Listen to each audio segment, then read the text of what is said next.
ভোলার প্রায় ২০০ বছরের ঐতিহ্যবাহী মহিষের কাঁচা দুধের দই ভৌগোলিক নির্দেশক বা জিআই পণ্যের স্বীকৃতি পেয়েছে।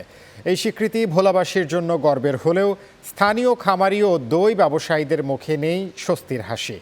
চারণভূমির সংকট, গোখাদ্যের ঊর্ধ্বগতি এবং পর্যাপ্ত সরকারি সহায়তার অভাবে সংকটের মুখে পড়েছে ঐতিহ্যবাহী এই শিল্প।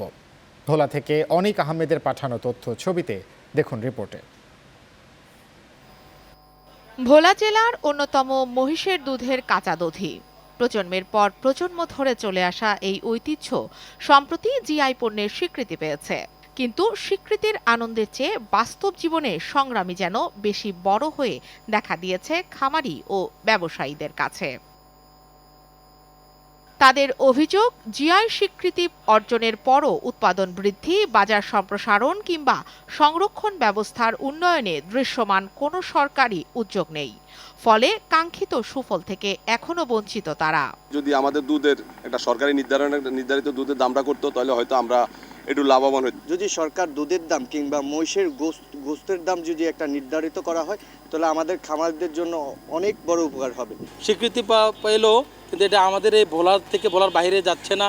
সেই হিসাবে পর্যাপ্ত থাকার কারণে পরিচর্যার অভাবে এটা অবহেলিত। খামারিরা জানান, নদী ভাঙন ও চর সংকুচিত হওয়ার কারণে কমে যাচ্ছে মহিষের প্রাকৃতিক চারণভূমি। বিগত দিনে আমরা চর রাখতে যায়, চরে প্রতি বছর জোড়া দাম খরচ পড়তো 2-4-5 হাজার টাকা। এখন আমাদের খরচ হয় 30-40 হাজার টাকা, কিন্তু আমাদের মহিষ দিয়ে আমরা কোনো কিছু পাই না।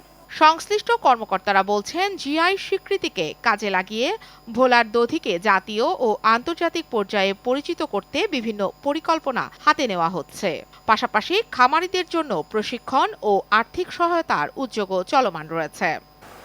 আসলে জিআই পণ্য হওয়ার পরেও খামারিরা তো ক্ষতিগ্রস্ত হচ্ছে, যেহেতু তাদের মূল কথা হলো তারা দুধ উৎপাদন বাড়াইতে পারতেছে না, যে জন্য অনেক চাহিদাও পূরণ করতে পারছে না।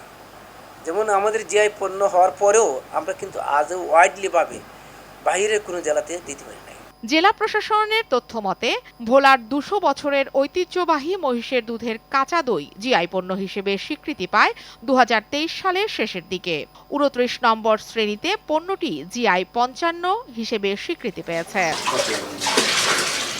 কান্তা রায়, চ্যানেল 9 নিউজ ডেস্ক।